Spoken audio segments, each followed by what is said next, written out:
elements as enshrined therein. And elements of superior command responsibility. In such cases, superior command responsibility is bulkily involved, and that's why we have to have regard to this aspect as well. And we have stated the standard of the tribunal. That is, we compare the standard of this tribunal with the standard of the other international tribunals as well as the International Criminal Court. And we have said about the trial procedure, Part 2, pre-trial proceedings, Part 3, prosecution story and defense case.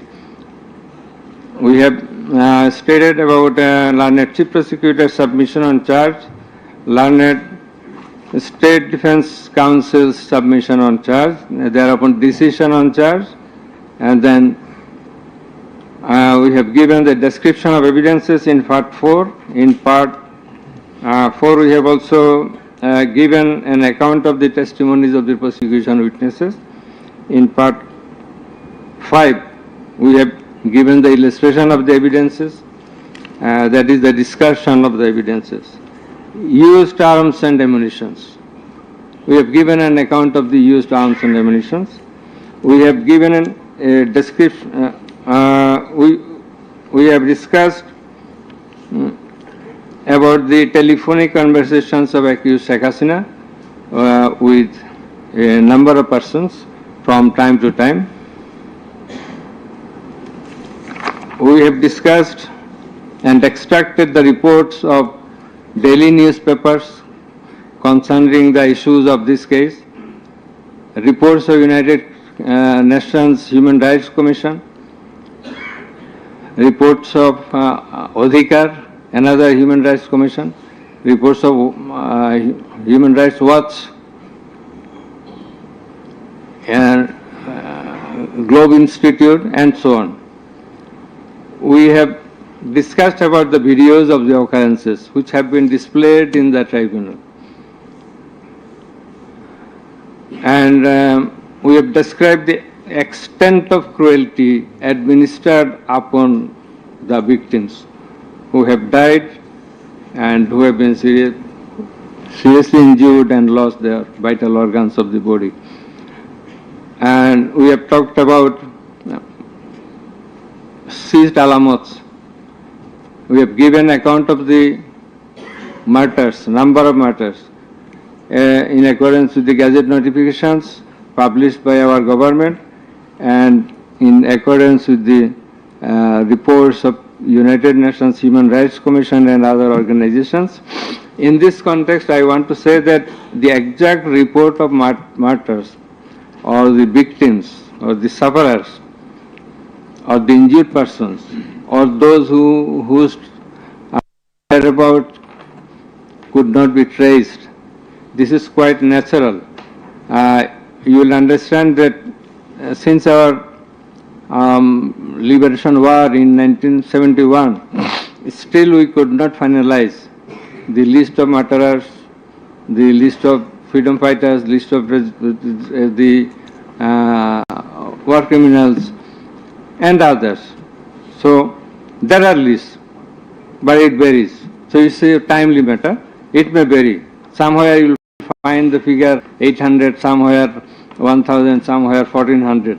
So substantial amount of the protesters have been killed. This is the fact. We have described the police messages and directions passed from the high-ups to the downwards for doing the needful to control the protesters, curfew orders.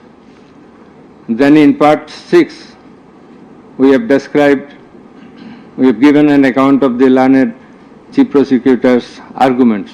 The points of arguments, pertinent points of arguments have been described. We have also described the pertinent points of arguments raised by the learned State Defense Council. Thereafter, we have given an account of our observations and inference. And finally, we pass the order. So this is all about the judgment.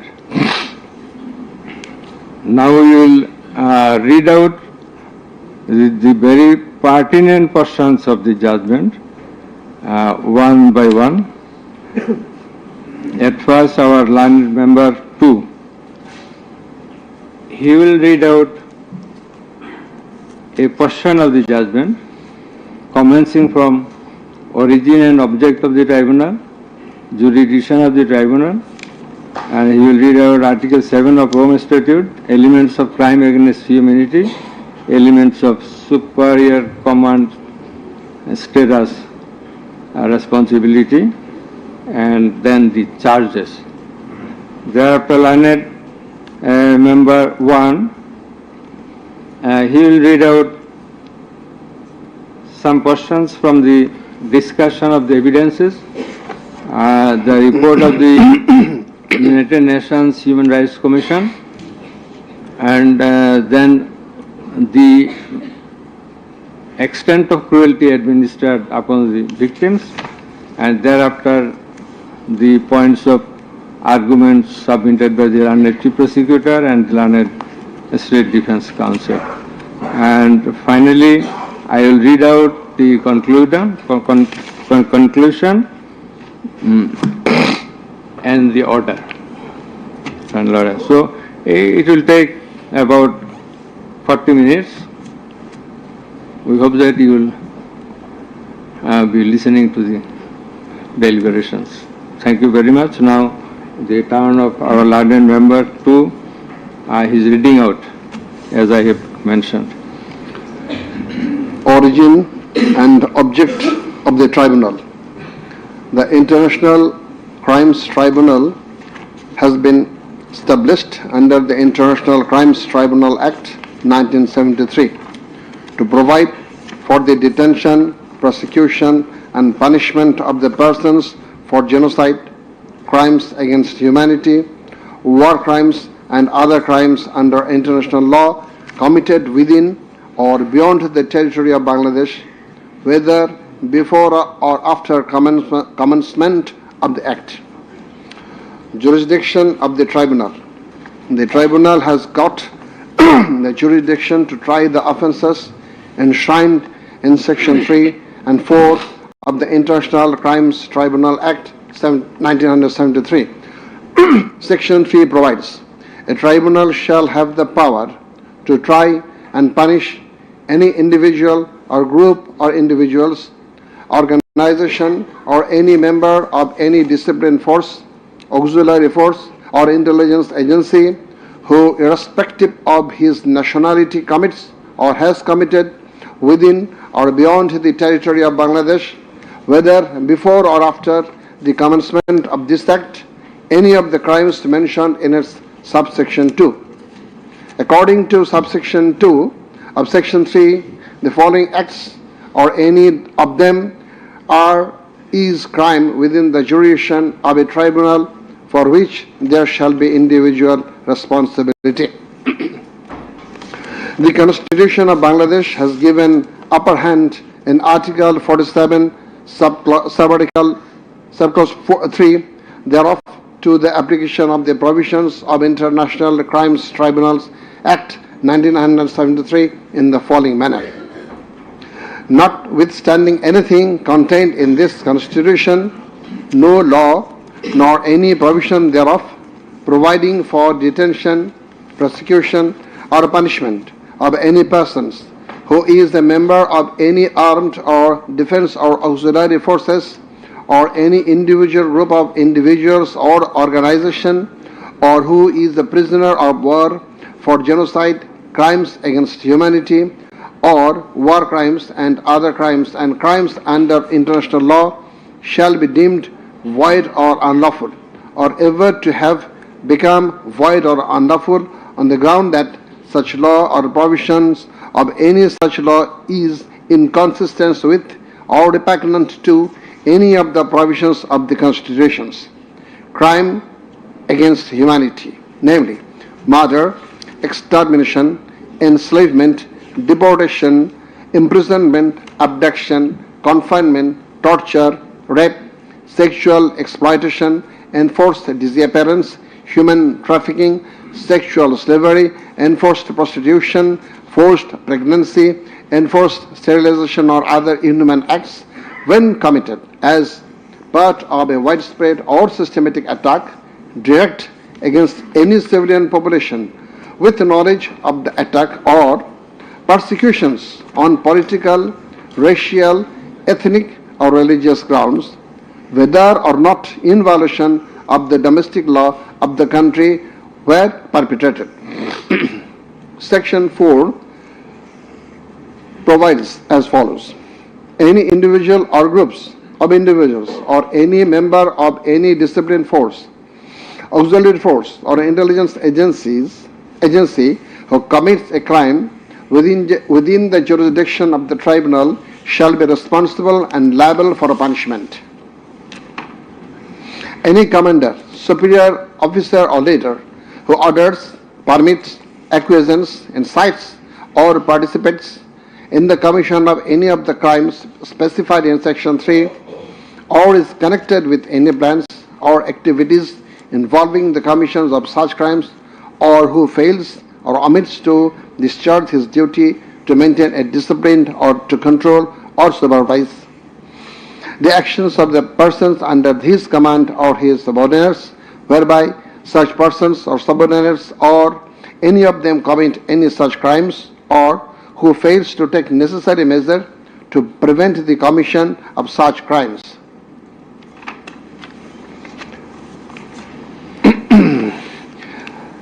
Now, crimes against humanity according to Rome Statute. For the purpose of this statute, crime against humanity means any of the following acts when committed as part of a widespread or systematic attack directed against any civilian population with the knowledge of the attack. A. Murder. I am reading the relevant ones. Murder, torture, other inhuman acts of a similar character intentionally causing great suffering or serious injury to body or to mental or physical health. The core offense in the instant case is the crime against humanity. Thus, we have to see what elements are required to constitute this crime. In Section 4 of the Act, there must be an attack. B. The attack must be widespread or systematic. C. The attack must be targeted a civilian population. D. The attack must be within the knowledge of the superior, or the superior should have known of the attack in order to hold him or her liable for the crime. The superior must have been in the control over the concerned subordinates.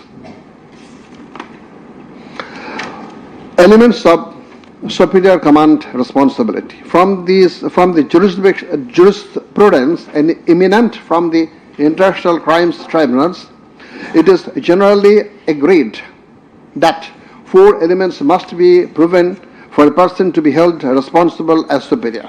The elements are: 1.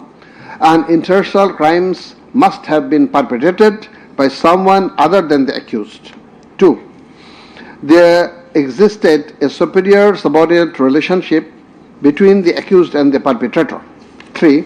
The accused as a superior knew or had reason to know that the subordinate was about to commit such crimes or had done so.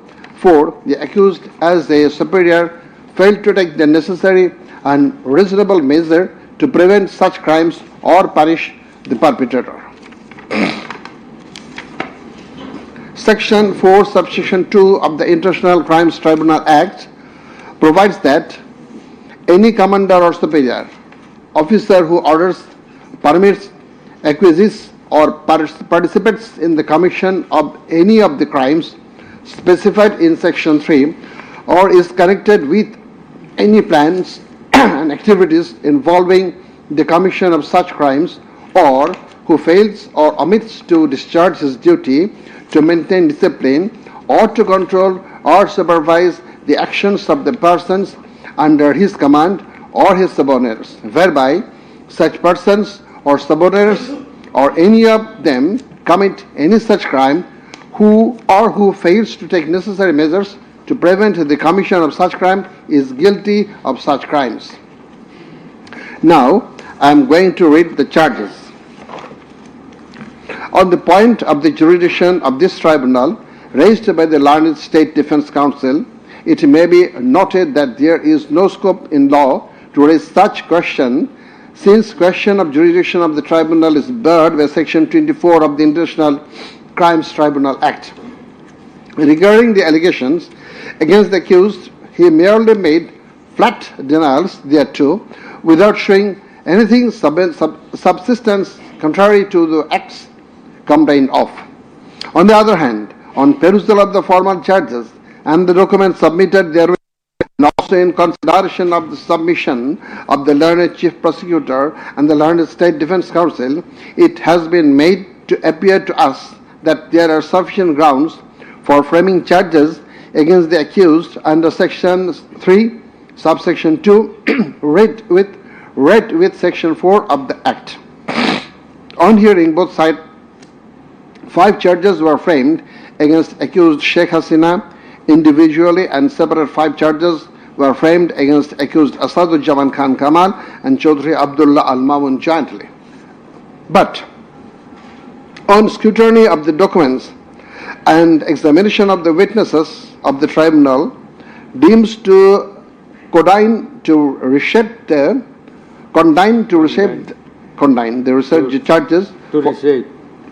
the charges for ends of justice, and accordingly the same charges framed earlier have been modified in the following manner. Charge number 1.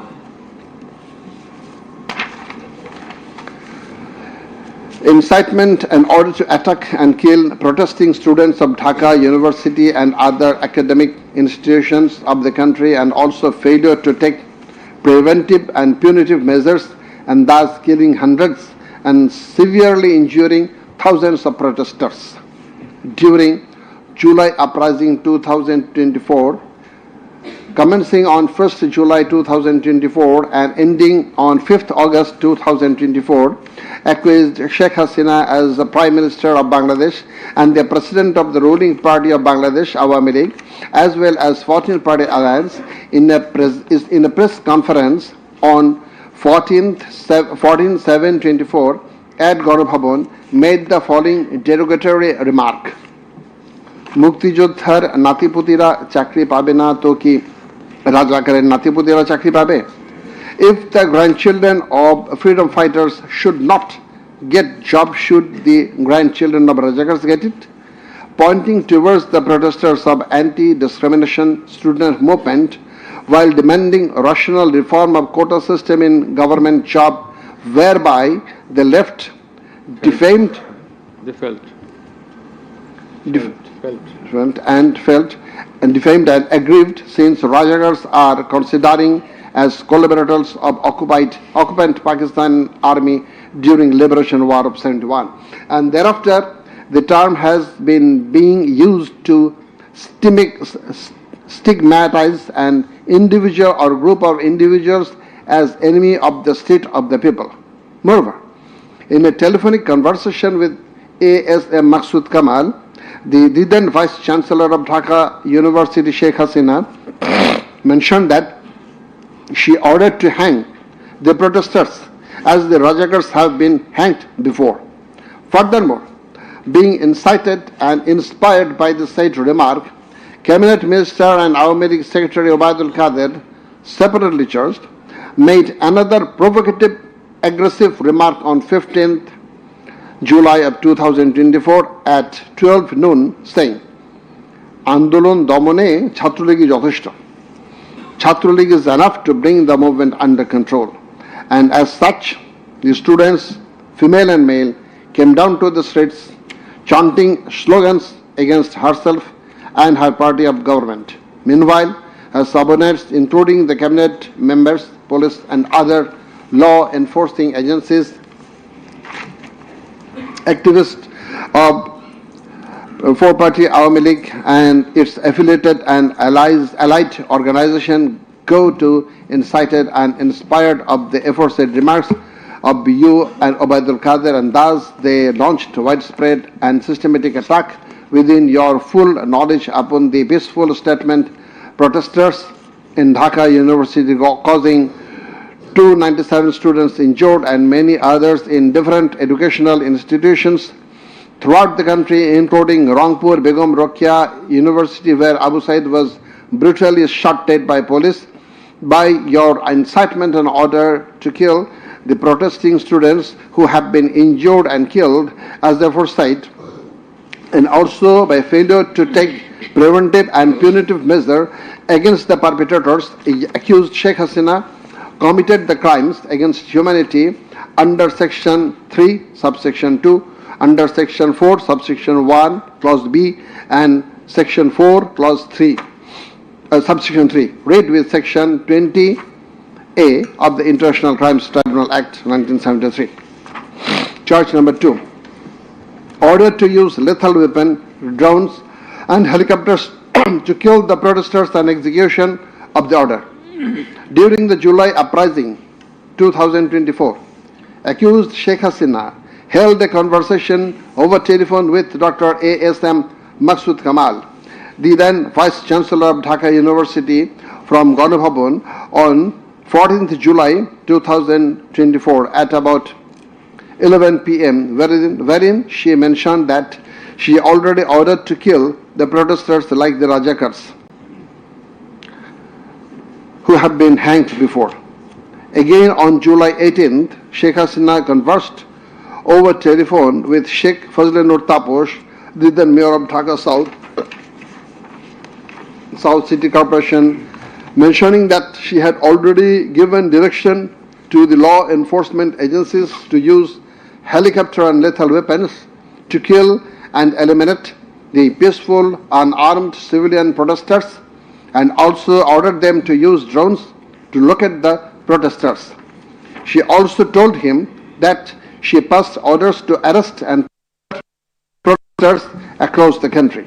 As a result of above statement, directions, the Home Minister Asaduzzaman Khan Kamal and the Inspector General of Police Chaudhry Abdullah Al Mamun successively implemented the directions through their underlings, that is, law enforcing agencies, by deploying drones and helicopters in the sky, killing about 1,400 protesters, including women and children, indiscriminately and gravely injuring about 25,000 of them throughout the country by using lethal weapons everywhere from 16th July 2024 and helicopters somewhere from 18 July 2024 up to 5th August 2024, and thereby Sheikh Hasina, Asaduzzaman Khan Kamal and Chaudhry Abdullah Al Mamun committed crimes against humanity as a joint criminal enterprise punishable under Section 3, subsection 2, clause A, G, H,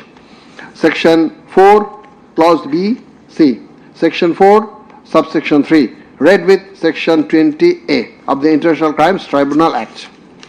Charge number 3. Killing 6 protesters at Chankharpur with lethal weapons.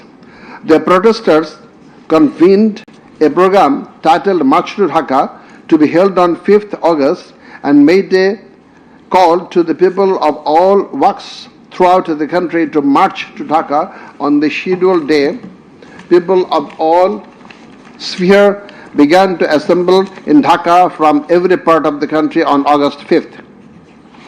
By incitement, order and inaction of Sheikh Hasina, by abatement and inaction of Home Minister Asaduzzaman Khan Kamal and Inspector General of Police Chaudhry Abdullah Al Mamun, the successive underlings got incited and inspired to kill the protesting students and common people, and thereupon under order, supervision and inaction of accused Asaduzzaman Khan Kamal, Chaudhry Abdullah Al Mamun and the then Dhaka Metropolitan Commissioner DMP Habibur Rahman, Joint Commissioner Police Shudip Kumar Chakraborty, Additional Deputy Commissioner Shah Al Alam Muhammad Akhtarul Islam, Assistant Commissioner Muhammad Imrul and Inspector Muhammad Arshad Hussain, who have been separately prosecuted, successively ordered to commit atrocities to the protesters assembled at Chankharpur of Dhaka and supervised the same, and during such atrocities, 6 unarmed protesters, namely Shahriyan Khan, Anas, Sheikh Mahdi Hassan, Junaid alias Mustaqin, Muhammad Yaqub, Muhammad Rakib Hauladar, Muhammad Ismamul Haq, and Manik Mia alias Shahrik were shot dead by Constable Shujan Hussain, Constable Imaj Hussain, and Constable Nasirul Islam, who have been separately prosecuted at Chankharpur as part of widespread and systematic attack. The aforesaid killings took place pursuant to the order of Prime Minister Sheikh Hasina, within her full knowledge and under order, supervision, and within the knowledge of Home Minister Asaduzzaman Khan Kamal and Inspector General of Police Chaudhry Abdullah Al Mamun, and by such killings they committed crimes against humanity as joint criminal enterprise by order, abatement, and inaction to prevent and punish the perpetrators under Section 3, Subsection 2, read with Tribunal Act 1973. So these are now the turn of learned member 1.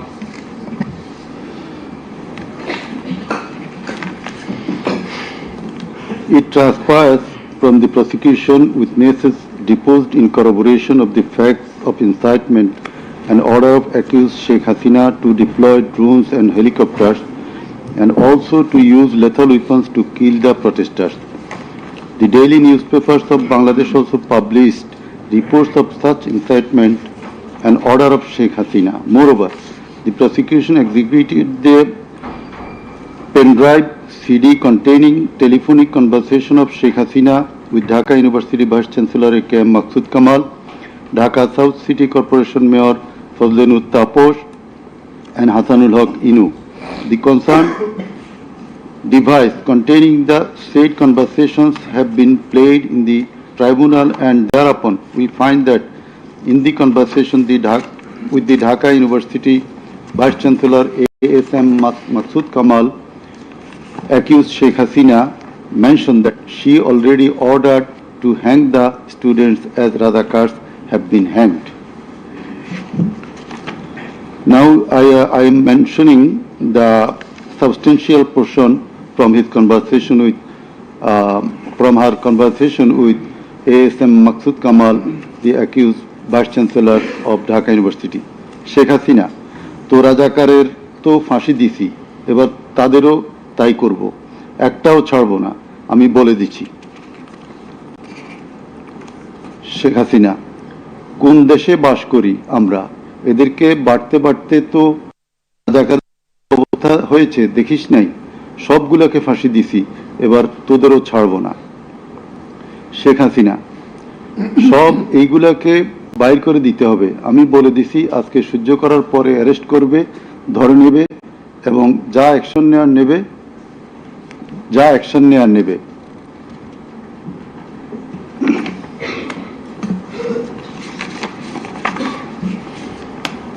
Then it also appears from the conversation with Dhaka South City Corporation Mayor Fazlenur Taposh, accused Sheikh Hasina told him that she ordered to kill the protesting students by using helicopters and lethal weapons.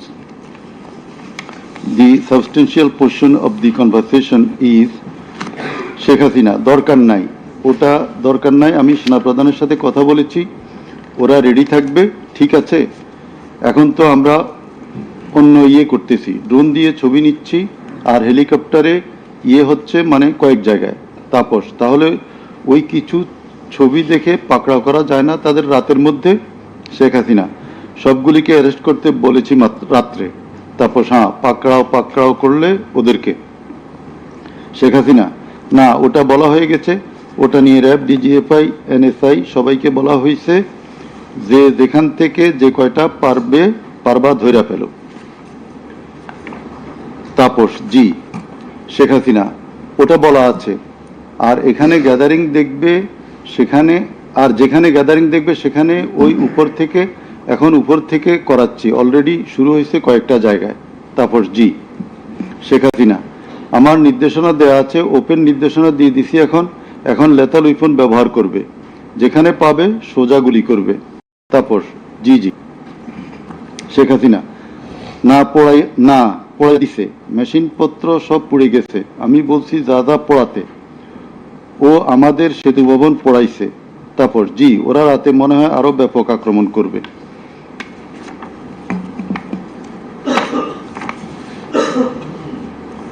In the conversation with the Hasanullah Inu, accused Sheikh Hasina mentioned of bombing upon the protesters from the helicopter. The substantial portion, relevant portion from the conversation. Sheikh Hasina: না, আমি বলছি ক্যাজুয়ালিটির দরকার নাই, ওরা barricade নিয়ে আছে তো ঠিক আছে, আকাশ থেকে নামবে, তখন দুই পাশ দিয়ে ধরবে, মেসেজটা দিয়ে দিতে পারেন যে সেনা পাঠানো হচ্ছে আর হেলিকপ্টার দিয়ে সোজা বম্বিং করা হবে, র্যাবের হেলিকপ্টার দিয়ে উপর দিয়ে মারবে। হাসানুল কিনু: আপনি এই জামাত শিবিরের মেরুদণ্ডতা আবার ভেঙে দেন ঢাকা শহরে। শেখ হাসিনা: এক্কেবারে। শেখ হাসিনা: হ্যালো। হাসানুল কিনু: হ্যালো, জি আসসালামু আলাইকুম। আমি ইনু বলছিলাম। হ্যালো। শেখ হাসিনা: হ্যাঁ বলেন। আচ্ছা, আমি এটা স্ক্রলে দিয়ে দিতে বলছি যে তোমরা ছাত্ররা সব ঘরে ফেরো, গার্ডিয়ানদেরকে বলছি এইখানে কিন্তু জঙ্গি হামলা হয়েছে। হাসানুল কিনু: হ্যাঁ, এটা রাইট রাইট। শেখ হাসিনা: না, এটা আমাকে বেশ কিছু আন্তর্জাতিক পাইছি, তারা এটাকে জঙ্গি হামলা হিসেবে কনসিডার বলতেছে। হাসানুল কিনু: হ্যাঁ, জঙ্গি হামলাই হয়েছে, এই কার্ডটা খেলবো আমরা এখন। শেখ হাসিনা: না, কার্ড খেলা না, এটা আমি আগে করি নাই, কিন্তু আমাকে আন্তর্জাতিক সংস্থা থেকে মেসেজটা দিচ্ছে যে এটা জঙ্গি হামলা। হাসানুল কিনু: জঙ্গি সন্ত্রাসের মোকাবিলা করছে এখন সরকার। শেখ হাসিনা: তারা আমাকে এটাই বলছে যে এটা জঙ্গি হামলা, দিয়ে দিব পেপারে।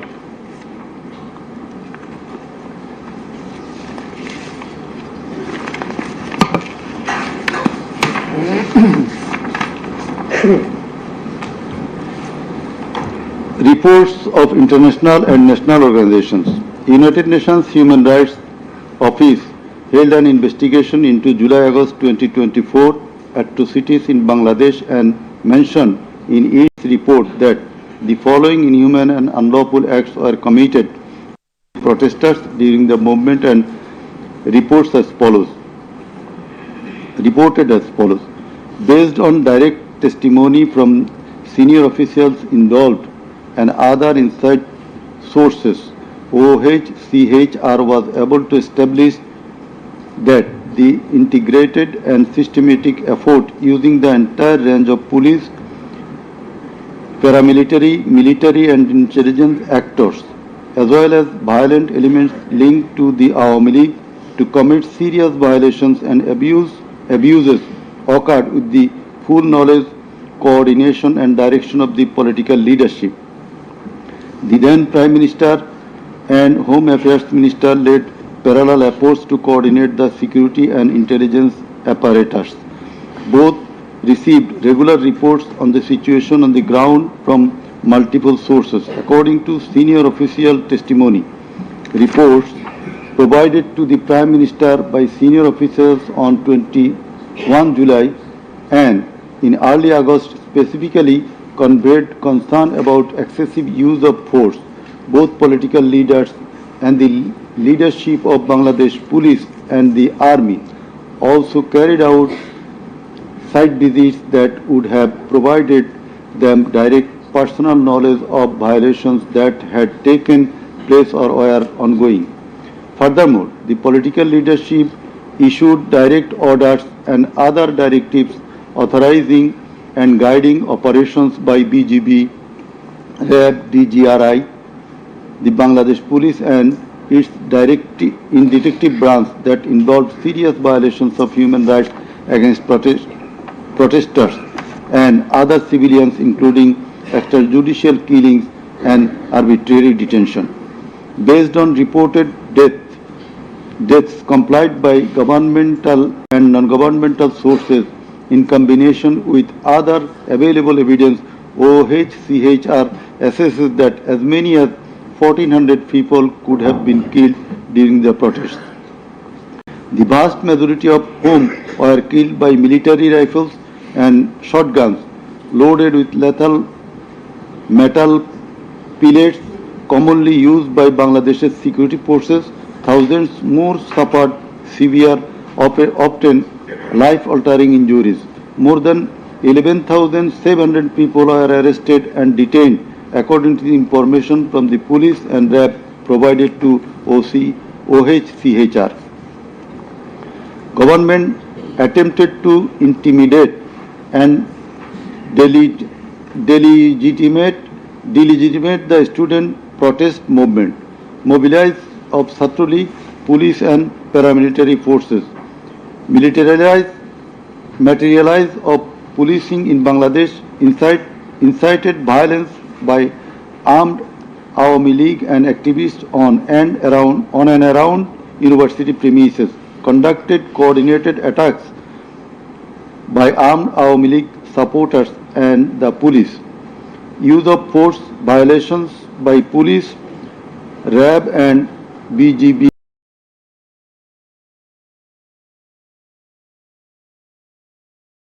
indiscriminate use of shot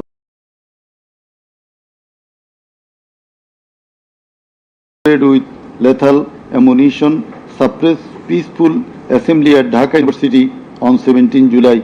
Police, RAB and BGB extrajudicially killed protesters in Uttara on 18 July. Disproportionate and indiscriminate use of firearms in response to violent unrest, indiscriminately shooting in Rampura and Badda by BGP and police on July 19. Violently cleared the Dhaka-Chattogram highway in Jatrabari on between 16 to 21 July. Extrajudicial killings to suppress the march to Dhaka on August 5 involved the army who shot at protesters at Jamuna Future Park on 5th August 2024, used helicopter to intimidate and deploy possibly unlawful force, obstructed of medical care and denied necessary medical documentation, obstructed medical treatment of victim Sheikh Asabul Yamin, shot by police, caused mass arbitrary arrests, detention without due process and torture and ill treatment, caused block raids and mass arrests, including injured persons. Students and opposition leaders attacked journalists, children and women and caused unjustified shutdown of internet.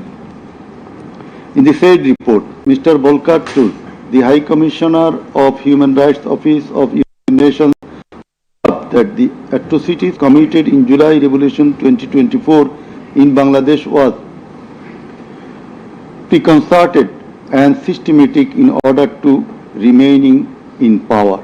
There are cogent grounds to believe that hundreds of extrajudicial killings, arrests, detention and torture were carried out by the political leaders and the highest law enforcing authorities within their knowledge and under their direction and supervision as strategy to suppress the movement, whereby human rights have been seriously violated and thus international crimes have been committed. He also observed that the evidences collected do depict a picture of widespread state atrocities and targeted killings. He further remarked that such atrocities ought to be brought under accountability. There are many other similar reports by the Global Institute International Truth and Justice Project, Bloodshed in Bangladesh, World Report 2025 of Human Rights Watch. Then we are going to videos of the occurrences. It appears from the Caesar list contained in Volume 4, captions, Caesar list and documentary evidence that a good number of videos of the alleged occurrences have been seized by the investigating officer, which are described below. Number 1. A video of 1 hour 23 minutes and 5 seconds showing a press conference dated 14 July 2024 of accused Sheikh Hasina after her return from China, in which she, in answer to a question of one journalist, angrily remarked, pointing towards the protesting students, মুক্তিযুদ্ধের বিরুদ্ধে আর মুক্তিযোদ্ধার বিরুদ্ধে এত ক্ষোভ কেন? মুক্তিযোদ্ধাদের নাতিপুতিরা চাকরি পাবে না তো কি রাজাকারের নাতিপুতিরা পাবে? Number 2, a video of 35 seconds dated 15 July 2024 showing protest of the agitated students of Dhaka University at midnight against the remark of Sheikh Hasina made in the press conference dated 14 July 2024 pointing towards the protesting students. Number 3, a video showing the remark Rajakarder jawab debe Chhatrolig. Number 4, a video of 1 minute 5 seconds which shows attack upon the students of Kota movement by Bangladesh Chhatrolig leaders and activists on 15 July 2024 at night. A video which shows that Prime Minister Sheikh Hasina, while visiting damaged metro rail station on 26 July 2024, defended her previous comment in the press conference dated 14 July 2024. Number 6, a video showing Prime Minister Sheikh Hasina in course of her deliberation in a function of Jubo Mohila League held in July 2024 commented that the Kota movement was illogical and also commented Jamaat Shibir Manusher Jatna. Number 7, a video showing some adverse remark of Sheikh Hasina against the female students of Ruqya Hall of Dhaka University meeting at her office on 15 July 2024. A video showing how Sheikh Hasina asked Delhi to attack Dhaka. A video shows the scenario of how protesting student Mugdho was shot dead in the July movement. This video was broadcast by YouTube channel named Narrative Bangladesh on 19 April 2025. A video which shows the scene of shooting a young person named Ridoy by police in the July movement. This video was broadcast by YouTube channel named International Truth and Justice Project on 15 January 2025. A video named Jatrabari Evidence of a Massacre Bangla showing the scenarios of killing and torturing some participants of the movement. This video was broadcast by International Truth and Justice Project YouTube channel on 14 January 2025. A video showing the scene of carrying bullet stricken young man named Nafiz at farm gate of Dhaka. This video was broadcasted in Jamuna TV YouTube channel on 14 August 2024. A video showing how movement participant Khokon Chandra Borman was injured with gunshot in his face. It appears that the whole face including mouth, nose and eyes of Khokon Chandra Borman have been completely disfigured. This victim deposed in the tribunal as PW number 1. A video titled নির্মম 19 জুলাই শতাধিক লাশ হাজারো গুলিবিদ্ধ রক্তের জন্য হাহাকার DMC 19. A video titled RAB helicopter attacked Kota Andolon 2024 showing operation upon the protesters from RAB helicopters at different parts of Dhaka in July 2024. A video showing how protester Imam Hassan Taim Bhuiya was shot dead at Jatrabari, Dhaka. 4 videos in a pen drive showing the passing of order by DMP Commissioner Habibur Rahman to the subordinate asking them to shoot the protesters below waist. A number of videos showing shooting upon the protesting people from helicopter. A video showing the scene of burning the dead bodies of protesting students and common people by police at Ashulia, Dhaka on 4th August 2025 during the July movement. A video showing the scene of Abu Said, a coordinator of July movement 24, being shot multiple times by police at a close range with lethal weapon. A video showing the scene of a dead body of protester Asabul Yamin being thrown from APC armed personnel carrier by police. A video which showing the accused Home Minister Asaduzzaman Khan Kamal defending the use of lethal weapon by police. Extent of cruelty. It transpires from the evidences that cruelty of the extreme level was administered upon the dead and injured protesters. Police and activists of Awami League, Chhatra League and Jubo League blocked the entrance and exit of ambulances carrying the injuring protesters. Hospitals were asked not to give admission to the injured protesters. It appears from the testimony of PW2 that in some cases, patients were searched by police and ruling party activists. Doctors were intimidated and some of the doctors were transferred due to giving treatment to the protesting injured persons. PW3 Parveen deposed that she found an injured young man shouting, save me, under Jatrabari flyover. Blood was coming out from both of his eyes. Parveen pulled him up and put him on her shoulder and looking for a rickshaw. And then 14 to 15 armed police shot them. The injured man, being hit by bullets, fell down from her shoulder. They also shot PW Parveen at her left eye, lower abdomen and other parts of the body. Blood was gushing out of her body and thus she fell down. Coordinator of the movement, Abu Said of Begum Ruqayya University, Rangpur, was shot at a close range. Doctors were forced to change his post-mortem report 5 times. PW8 Naeem Chikdar was shot at a close distance of 5 meters.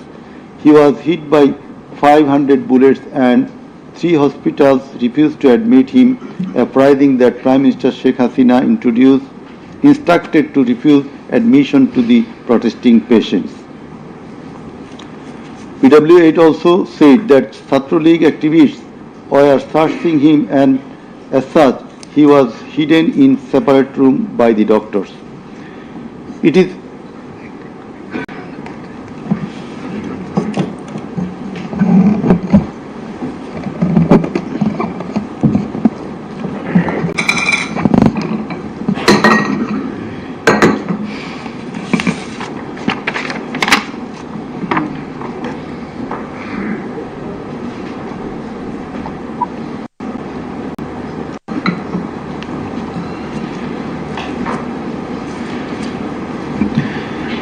revealed from the evidence of PW9 Shahina Begum that police burned the dead body of her son along with some other dead bodies in Ashulia of Dhaka.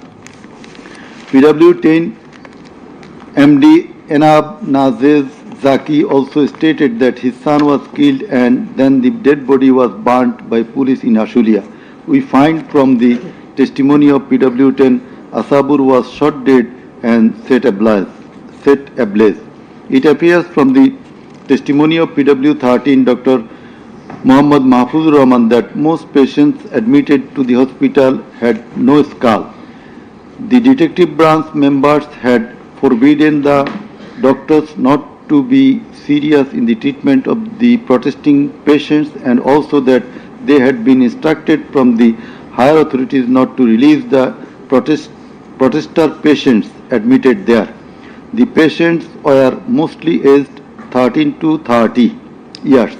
The DB also asked the doctors not to admit any more patients injured in the movement. This witness also said that in order to hide the injured patients from the sight of DB personnel, the doctors adopted some tactic like changing the names of the patients and the type of injury in the admission register and recording road accident or other reasons instead of bullet wounds. It appears from the evidence of PW15 Dr. Hassanul Banna that police and Awami League activists prevented treatment of the protester patients, prohibited new admission of such patients, checked admission register, took away list of patients, set down entrance of the hospital and prevented entrance and exit of the ambulances and patients. This witness also said that one patient named Mustaqin Billah was admitted through an alternative entrance. To save the protester patients, the doctors had to change the name of the patients and particular of their problems, remove them from the general ward to the post-operative ward, ICU special cabin. He added that treatment was given to such patients at risk of life of the doctors. We find from the deposition of PW18, Dr. Razibul Islam, that he was forced to change the post-mortem report of Abu Said 4 to 5 times. He was threatened with the saying that if he does not change the cause of death of Abu Said, he would be prosecuted. He was further told that there was an intelligence report against him. PW19 Shariful Islam was injured in the bombardment in Kustia. 62 pellets were removed from his body and 500 more still in his body. It is revealed from the evidence of PW21 Dr. Zakia Sultana that on 18 July 2024 they received 200 patients aged about 14 to 25 years with bullet injuries. On 19 July 2024, also similar number of patients with bullet injuries were admitted in the hospital. Numerous patients with bullet injuries were admitted on 4th, 5th, 6th August 2024. It further appears from the evidence of this witness that out of apposite patients, 493 lost one eye forever, 11 lost both eyes forever, 28 lost vision of both eyes, and 47 lost vision of one eye. It appears from the evidence of PW22, Mr. Idris, that while his son Maruf Hussain, after being shot by police, was being taken to the hospital, a policeman poked the wounded area of his son with the rifle butt. PW23 Amena Akhtar deposed that while Home Minister Asadzaman Kamal and IGP Chaudhry Abdullah Mamun were passing across Jatrabari, one police officer was showing them a video of their attacks on protesters and said, "Guli kori ekta, more ekta, ahuto hoy ekta, ektai jay, bakita jay na." It transpires from the testimony of PW27, Dr. Mashuk Ahmed, that Chhatralik activists stopped ambulance carrying protesting wounded near Shahidullah Hall of Dhaka University. They also checked the patient identity, asked the doctors not to treat the wounded protesters and also not to be so serious in their treatment. He further said 5 doctors were transferred elsewhere due to rendering treatment to protesters with bullet injuries. This witness also stated that the direction of the gunshot wounds of the patients treated on 19, 20, 21 July and 4-5 August in Dhaka Medical College Hospital was from the top to the bottom. He meant that the gunshot was done from above, which obviously implies helicopter. It appears from the evidence of PW47 Nahid Islam deposed that bullets were fired from helicopter and that many false cases were filed against the protesters, and also that the activists of Awami League, Jubo League and Chhatra League prevented the treatment and burial of protesters. Furthermore, some of the protesters were forcibly disappeared and many dead bodies of the protesters were concealed. He himself and some other student leaders were abducted. PW 48 Ali Ahsan Junaid stated that on 15 July 2024, Satro League activists brutally attacked and injured the Dhaka University students, hindered going to the hospital and tortured them in the hospital. He further said that the protesters were fired from the helicopter. We find from the evidence of PW 54, Mr. MD Alamgir, investigating officer, that the protester named as Ashabul Yamin was thrown down from the APC by the police.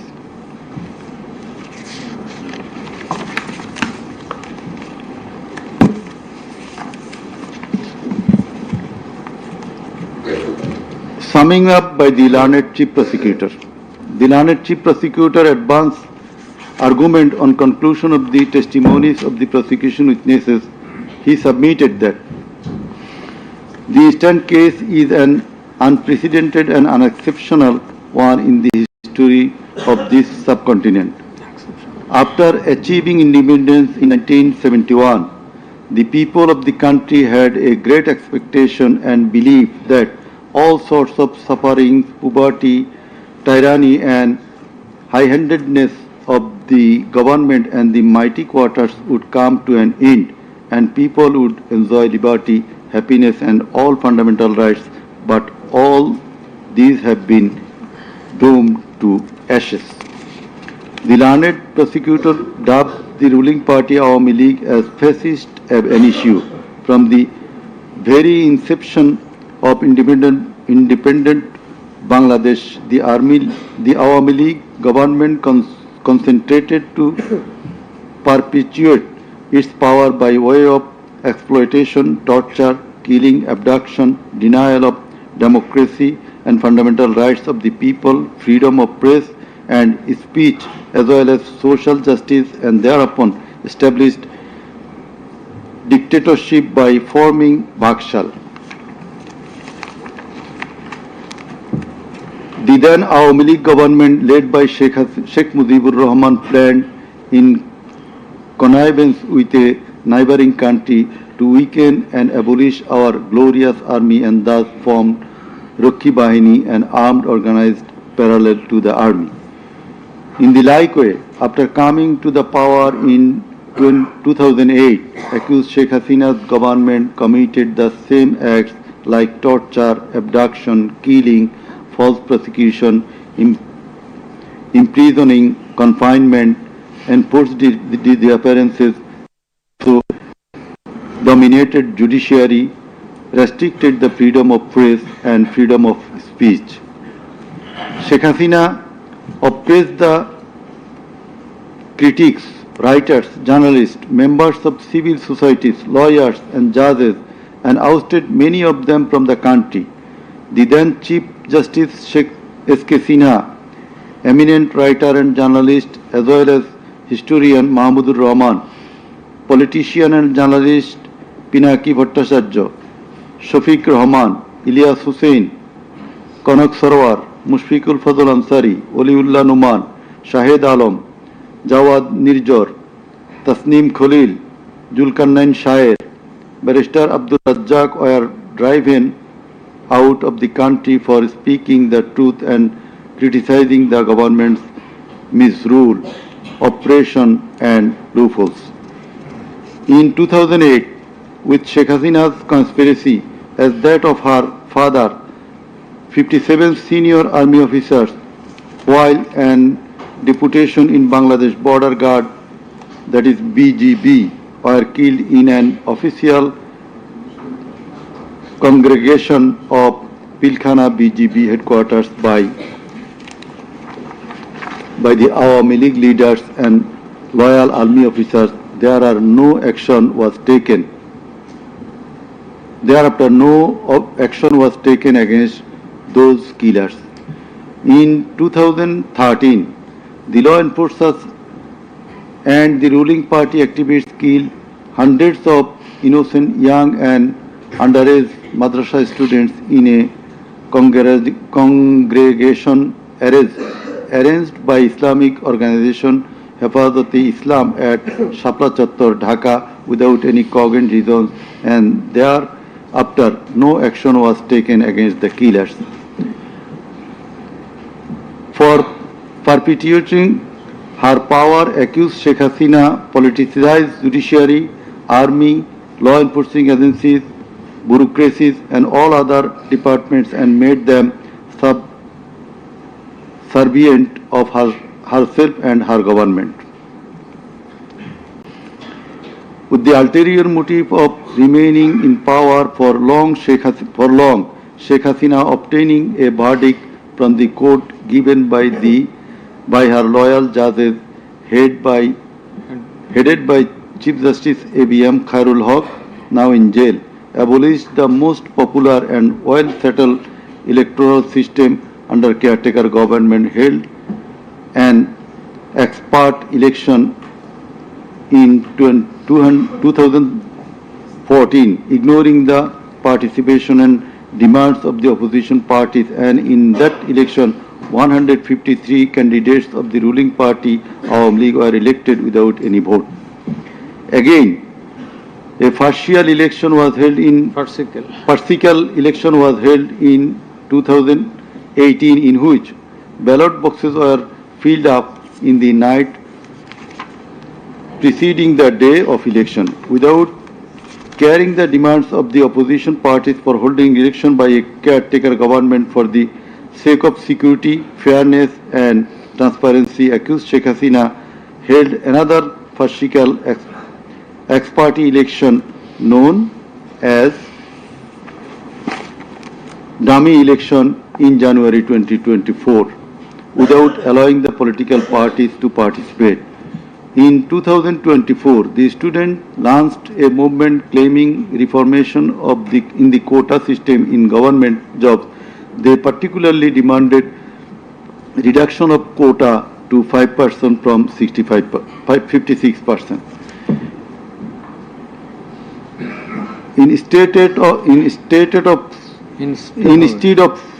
of fulfilling the demand of the students or speaking with them on the issue, Sheikh Hasina, in a press conference on 14 July 2024, made a derogatory comment pointing towards the students of Kota movement, saying, "Mukti Juddhar nati putira chakri pabe na to ki Rajakarer nati putira chakri pabe." Whereupon the student of Dhaka University got extremely agitated and assembled at Raju Bhaskurjo in front of TSC of Dhaka University, where they protested against Sheikh Hasina's humiliating comment and demanded her apology. Meanwhile, Awami League Secretary and Cabinet Minister Obaidul Kader and Chhatra League Yuva League leaders stated in their party meeting that Chhatra League was enough to control the protesting students, and thus the agitation spread out in all other educational institutes throughout the country. The armed activists of Chhatra League and Yuva League attacked all on a sudden upon the protesting students with deadly weapons at the midnight, causing 297 of them injured and hospitalized. Moreover, the said terrorists hindered the injured students from going to the hospital, and furthermore, they also attacked the injured students in the hospital. From 16 July 2024, the Chhatra League and Yuva League terrorists, along with the law enforcers, killed and injured many students at various parts of the country. On 16 July 2024, as part of the widespread and systematic attack, student Abu Said of Rangpur Begum Ruqayya University was repeatedly shot at a close range by police, causing his death and also injured many protesting students. Accused Sheikh Hasina ordered the law enforcers and the activists of Awami League, Chhatra League and Yuva League to use drone, helicopter, lethal weapons to kill the protesters, and accordingly, from 18 July to 1st August 2024, they killed hundreds of protesters and injured thousands throughout the country by using drone, helicopter and various types of lethal weapons. As part of the widespread and systematic attack in pursuance of the incitement and order of accused Sheikh Hasina and direct participation, abatement order and supervision of accused Asaduzzzaman Khan Kamal and Inspector General of Police Chaudhry Abdullah Al Mamun, 6 protesters were brutally killed and many were seriously injured with lethal weapon by police at Sankarpur on 5th August 2024. Similarly, the law enforcers and activists of Awami League, Chhatra League and Jubo League killed 6 persons at Ashulia with lethal weapons on 5th August 2024. One of the 6 was unidentified. After being shot dead, police inhumanly burned the dead bodies. Before being burned, the dead body unidentified protesters was alive. The learned chief prosecutor submitted that the family members of the martyrs, the injured victims and other witnesses proved the aforesaid occurrences. The said occurrences were also recorded in videos and audios which have been played in the tribunal. The conversations recorded in DVD, CD and the videos of the occurrences have been examined by the CID experts who found that the said conversations and videos are not generated by artificial intelligence. In addition to the incitement, order, participation of the accused in the alleged atrocities, the accused are liable for their abstention from taking measures for the prevention of the same or taking any punitive measures against the doers thereof. Being the Prime Minister, accused Sheikh Hasina was the Supreme Commander of the law enforcing agencies, inclusive of the Home Minister and the Inspector General of Police, and as such, the crimes against humanity in question could not take place without the involvement, express or tacit of them. The learned chief prosecutor added that the movement of the students continued for 36 days, during which, as stated herein before, hundreds of protesting students and common people were killed and thousands were seriously injured, most of whom became permanently handicapped and blind. But accused Prime Minister Sheikh Hasina and the other accused and none of the government authorities or the leaders of the ruling party Awami League expressed concern or remorse for such atrocities so far.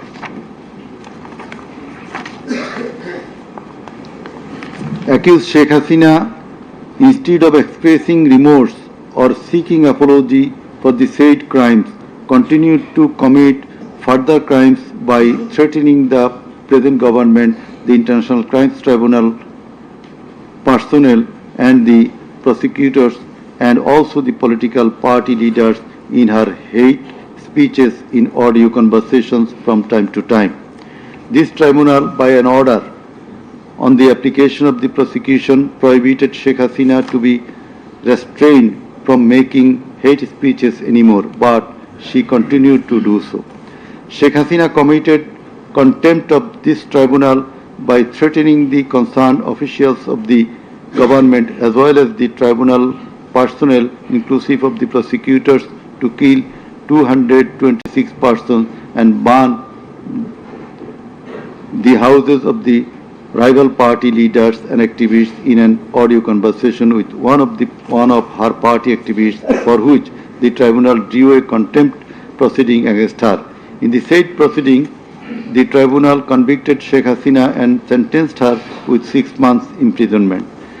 The accused committed crimes against humanity jointly by their incitement, order, abatement, participation and inaction, which come within the purview of joint criminal enterprise and superior command responsibility. The authorities in question were widespread and systematic and was atrocities. The atrocities in question were widespread and systematic, and it was directed against the civilian population.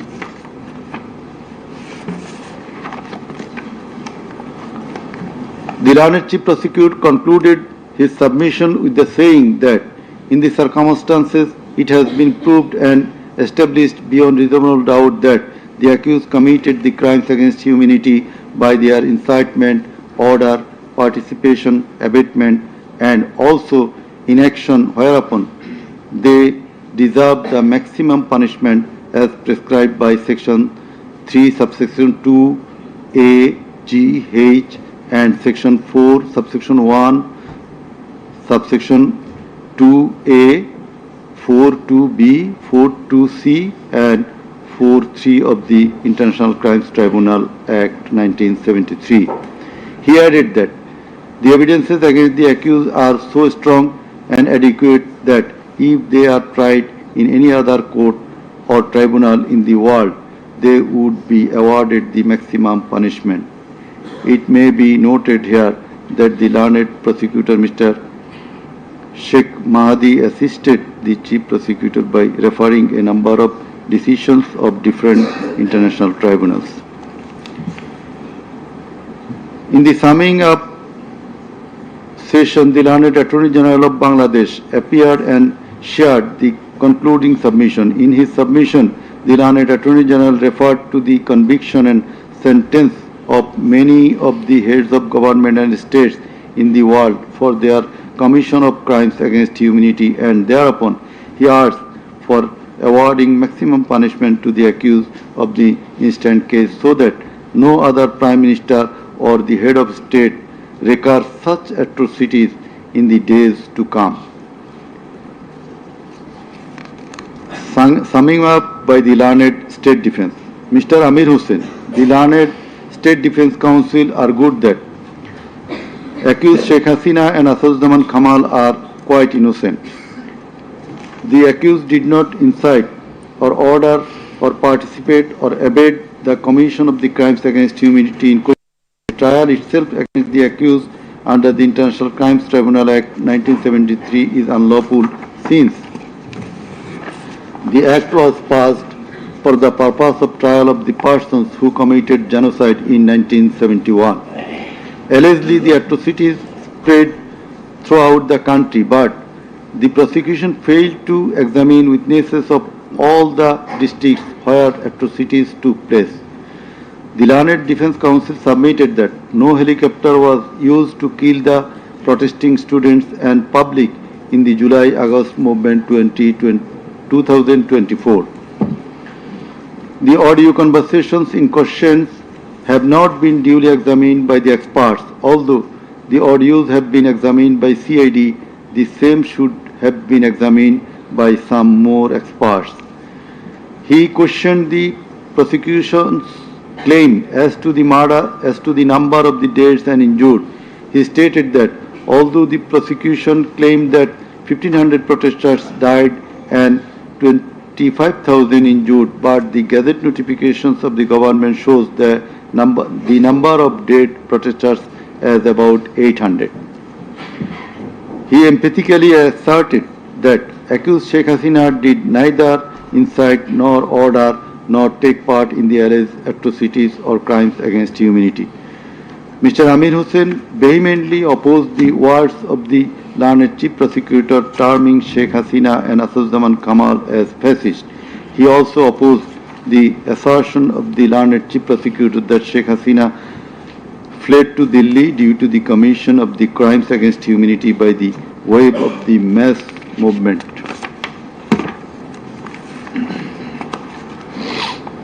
Rather, she was compelled to depart the country against her will. The learned State Defense Counsel argued that the attack in question was neither widespread nor systematic nor directed against the civilian population. The learned State Defense Counsel further submitted that the accused Sheikh Hasina and Asaduzzaman Khan Kamal cannot be held liable for joint criminal enterprise or superior command responsibility. He finally submitted that accused Sheikh Hasina and Asaduzzaman Khan Kamal are quite innocent and as such they deserve to be acquitted of the charges. Now, the Honorable Chairman of the Tribunal, Mr. Justice Ghulam Murtuza Chaudhary, will read out the final portion of the judgment, including the observation. Thank you. Thank you.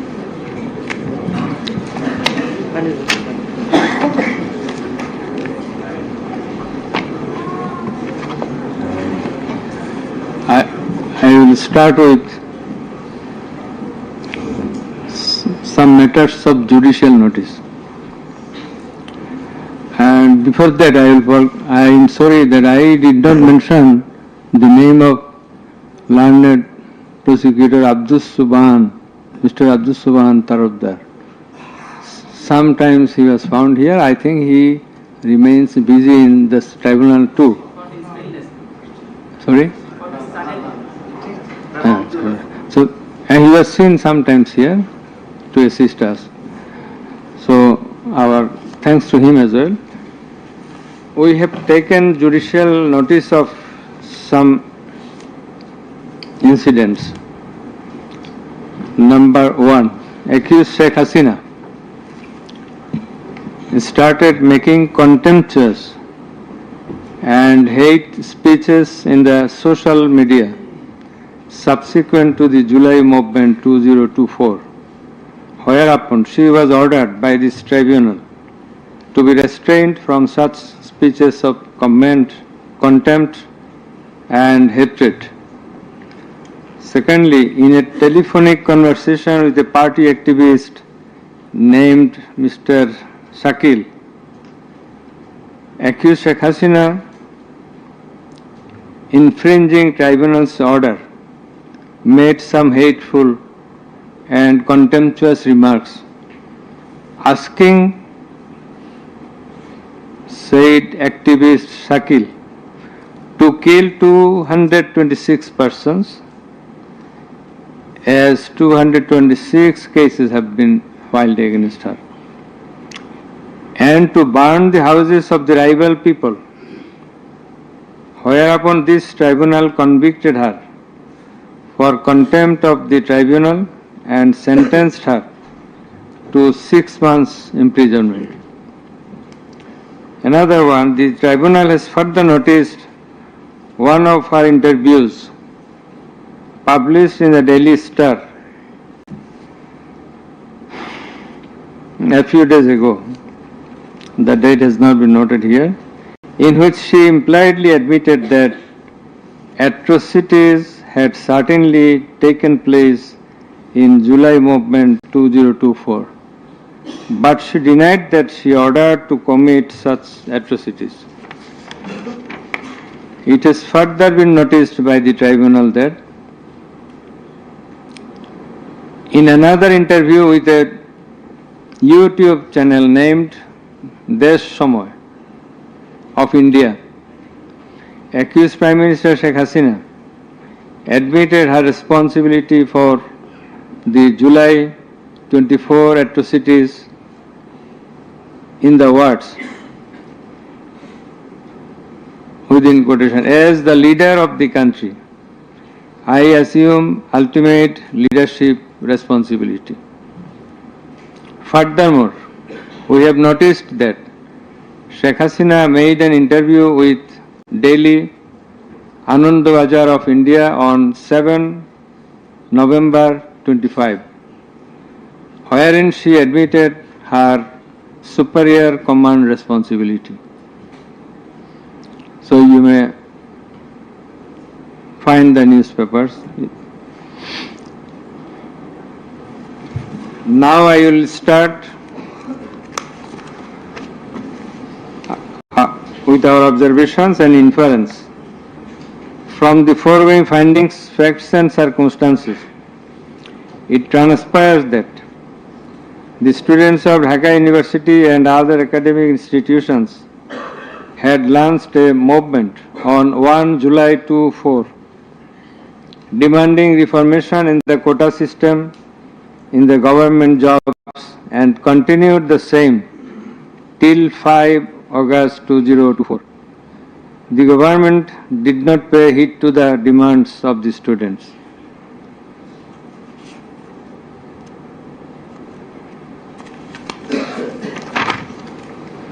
Instead of listening to the students and fulfilling their demands, the then Prime Minister, accused Sheikh Hasina, undermined the movement and made a derogatory remark pointing towards the students, terming them Rajakars. The term is an objurgation. In Bangla, this is a gali. In her words, মুক্তিযোদ্ধার নাতিপুতিরা চাকরি পাবে না তো রাজাকারের নাতিপুতিরা পাবে।